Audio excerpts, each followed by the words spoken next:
दानवीर महाराज बलि और वामन अवतार की कहानी सनातन धर्म की प्रमुख कहानियों में से एक है। भक्त प्रहलाद के पोते और राजा विरोचन के पुत्र थे महाराज बलि। राजा विरोचन की पत्नी सुलोचना ने महाराज बलि को जन्म दिया था। विरोचन के बाद महाराज बलि ही दैत्यों के अधिपति हुए और उन्हें दैत्यराज बलि भी कहते हैं। एक बार की बात है, तब समुद्र मंथन के बाद देवगण बहुत शक्तिशाली हो गए थे। तब देवासुर संग्राम हुए। उस संग्राम में देवताओं द्वारा महाराज बलि और उनकी दैत्यों और असुरों वाली सेना का भी नाश हो गया। उस युद्ध में इंद्र के वज्र द्वारा बलि की मृत्यु निश्चित हो गई थी।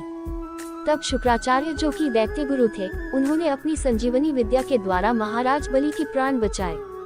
अपने होश और प्राण शक्ति संभालने के बाद दैत्यराज बलि ने गुरु शुक्राचार्य से पूछा, आचार्य, मैं अपना राज्य, अपनी सेना और शक्ति वापस कैसे पा सकता हूँ? तब इसके उत्तर में आचार्य ने कहा, हे पुत्र, तुम महाभिषेक विश्वजीत यज्ञ करो, इससे तुम्हें तुम्हारा हारा हुआ राज्य, सेना और शक्ति सभी पुनः प्राप्त हो जाएंगे। आचार्य की बातें सुनकर बलि यज्ञ करने को तैयार हो गए। आचार्य की देखरेख में यज्ञ आरंभ हुआ। इस यज्ञ में अग्निदेव ने प्रकट होकर महाराज बलि को सोने का दिव्य रथ दिया, जिसमें 4 घोड़े बंधे थे। वह रथ हवा की गति में दौड़ने की क्षमता रखता था। साथ ही साथ यज्ञ से बलि को दिव्य धनुष, बाणों से भरा तरकश और अभेद कवच प्राप्त हुआ। इसके साथ गुरु शुक्राचार्य ने बलि को भयंकर गर्जना करने वाला शंख और कभी न मुरझाने वाले पुष्पों की माला प्रदान की। अपने यज्ञ को पूर्ण कर महाराज बलि महाशक्तिशाली बन गए। उन्होंने एक बार फिर से देवासुर संग्राम का आह्वान किया। इस संग्राम में देवता बुरी तरह पराजित हुए। केवल इतना ही नहीं, अपितु देवराज इंद्र को युद्धस्थल छोड़कर भागना पड़ा। दैत्यराज बलि यह संग्राम जीतकर स्वर्ग के राजा बन गए। अपनी विजय और बल का अहंकार भी उनके अंदर जन्म लेने लगा, जो पिछले हार के साथ सुप्त यानी सो गया था। युद्ध के बाद उन्होंने अपने गुरु शुक्राचार्य से कहा, हे आचार्य, आपके कहे का पालन कर मैंने अपना राज्य, बल और सेना वापस पा ली है। अब मैं आपसे कुछ और भी जानना चाहता हूँ। ये सुनकर आचार्य ने कहा, निःसंकोच पूछो वत्स। बलि ने पूछा, अपने राज्य, बल और सेना को सुरक्षित रखने का क्या उपाय है? तब दैत्य गुरु शुक्राचार्य ने उनका मार्गदर्शन करते हुए कहा, हे मेरे प्रिय शिष्य, यदि तुम निरंतर यज्ञ करते रहो तो कभी तुम्हारे बल में कमी नहीं आएगी, अपितु वृद्धि होगी और इससे तुम्हारी सेना सुरक्षित रहेगी और इससे राज्य भी सुरक्षित रहेगा। मेरी एक और बात मानो तो सदा गरीबों को और ब्राह्मणों को दान देते रहना, इससे जन्म लेने वाली ऊर्जा सदा तुम्हारे लिए हितकारी होगी। ये सब सुनकर दैत्यराज बलि ने हाथ जोड़कर आचार्य की बातों का समर्थन और सम्मान किया और ऐसा आजीवन करने का संकल्प लिया। वो हमेशा चलने वाले यज्ञ करवाने लगे और सदैव दान के लिए तत्पर रहने लगे। दान का अहंकार हो गया उन्हें। शास्त्रों में कहा गया है, अहंकार तो अपने आप में बुरी चीज है और जब अहंकार अच्छी चीज पर हो तो वह उसका भी नाश कर देती है। दैत्य लोगों को उनकी सुरक्षा प्रदान थी, इस वजह दैत्य सबको कष्ट पहुंचाने लगे। उधर देव माता अदिति इस देवासुर संग्राम से हताश हो गई थी। उनके पुत्र निर्वासित जीवन व्यतीत कर रहे थे।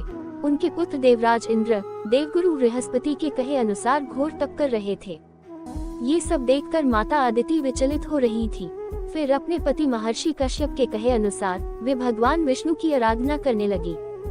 उनकी आराधना से प्रसन्न होकर भगवान विष्णु ने उन्हें दर्शन दिए। प्रभु के दर्शन से प्रसन्नचित होकर माता अदिति ने प्रभु से कहा, हे परमेश्वर, आप देवासुर संग्राम से अवगत हैं ही, मेरे पुत्रों की दुर्दशा देखिए और देवताओं की सहायता कीजिए। दैत्यों के प्रकोप से देवता के साथ आम जनों का जीवन भी संकट में है प्रभु। ऐसी विनती सुन प्रभु ने अदिति माता से कहा, हे देव माता, मैं अपने भक्त से युद्ध नहीं कर सकता, न ही उसकी मृत्यु का कारण बन सकता हूँ, परंतु मैं आपके गर्भ से वामन अवतार लूंगा और देवताओं सहित सबका कल्याण करूंगा। प्रभु के कहने अनुसार माता अदिति को एक पुत्र की प्राप्ति हुई। उनके पति महर्षि कश्यप ने ऋषियों के मंत्रों उच्चारण द्वारा अपने पुत्र वामन का यज्ञोपित संस्कार करवाया। यज्ञोपवीत संस्कार के बाद भगवान वामन महाराज बलि की निरंतर चल रही यज्ञ वाले यज्ञशाला की ओर चल पड़े। वहां उपस्थित लोगों ने एक छोटा सा ब्राह्मण बालक देखा, जिसके मुख पर अतुलनीय आभा थी। वह बालक का रूप बहुत ही मनमोहक था। उनके तेज से हर कोई प्रभावित हो रहा था। महाराज बलि और उनके यज्ञ में सम्मिलित गण उनके स्वागत में खड़े हो गए। महाराज बलि ने ब्राह्मण रूपी वामन भगवान को शाही आसन पर बैठाकर उनके पैर धोए, फिर चरण स्पर्श कर प्रणाम किया। दैत्यराज बलि ने ब्राह्मण बालक रूपी भगवान वामन से कहा, भगवान, आपके आने से मैं धन्य हुआ। आपने इस यज्ञ में पधार कर यज्ञ की ऊर्जा में बढ़ोतरी की है। मैं आपको दान देने की इच्छा रखता हूँ, आप आदेश दे प्रभु। भगवान वामन देव ने कहा, आप दानवीर है राजन, आपकी बहुत प्रशंसा सुनी है। आप अन्न, धन, वस्त्र, सुविधा इत्यादि दान करने के लिए जाने जाते हैं, परंतु मुझे ये सब नहीं चाहिए। मुझे केवल उतनी भूमि चाहिए जितनी भूमि मेरे 3 पग यानी कदम में नप जाए। वहाँ उपस्थित लोग ब्राह्मण बालक की मांग को सुन हंसने लगे।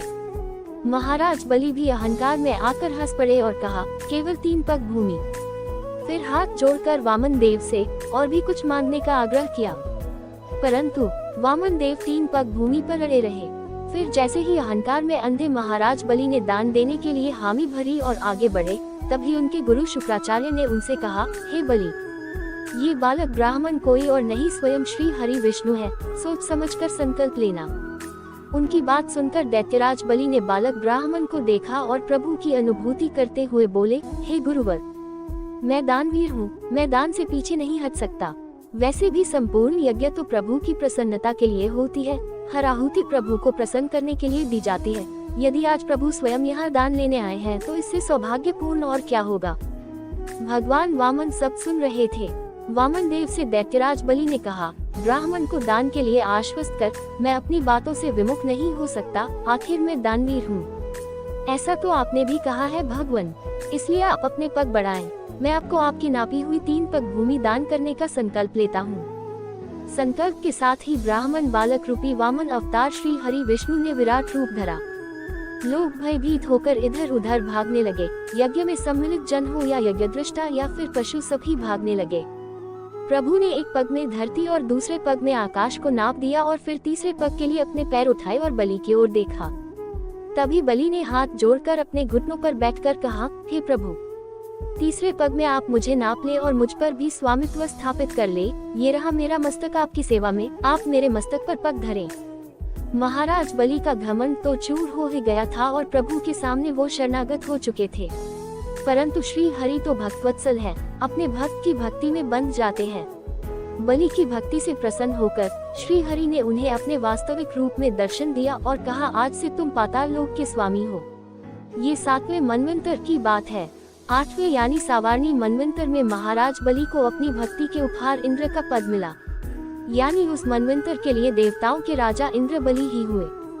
अगर आपको मेरी यह कहानी अच्छी लगी हो तो प्लीज मेरे चैनल को सब्सक्राइब कर देना, लाइक कर देना, शेयर कर देना और बेल आइकन को प्रेस कर देना। धन्यवाद।